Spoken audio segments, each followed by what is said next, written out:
Mutual ফান্ডে টাকা invest করেছেন, কিন্তু ভুল ফান্ড বেছে নেওয়ার কারণে লক্ষ লক্ষ টাকার সুযোগ হারাচ্ছেন না তো? একটা প্রশ্ন, একই টাকা একই সময়, কিন্তু একজনের ফান্ডের রিটার্ন দিল 12%, আরেকজনের 18%। কেন এই বিশাল গ্যাপ? ভিডিও শেষ পর্যন্ত দেখুন, উত্তরটা আপনাকে অবাক করবে।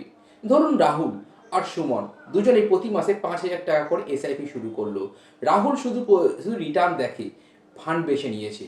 আর সুমন নিজের লক্ষ্য, নিজের সময়কাল আর ঝুঁকি নেওয়ার ক্ষমতা বুঝে সঠিক ফান্ড নির্বাচন করলো।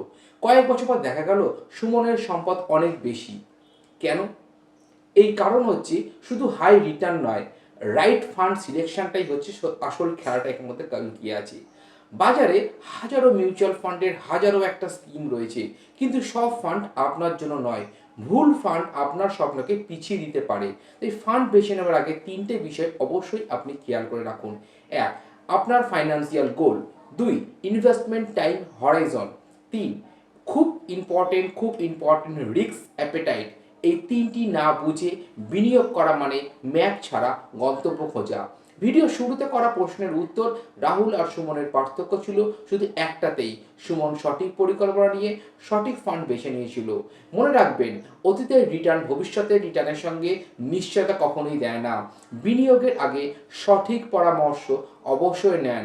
আপনি যদি আপনার অর্থকে সুপরিকল্পিতভাবে বৃদ্ধি করতে চান, তাহলে আজই সুব্রত ক্যাপিটাল ইউটিউব এবং ফেসবুক চ্যানেলের সঙ্গে এখনই যোগাযোগ করুন। স্ক্রিনে দেওয়া নাম্বারের সঙ্গে এখনই ফোন বা কলের মাধ্যমে আমাদের সঙ্গে কমিউনিকেট করুন।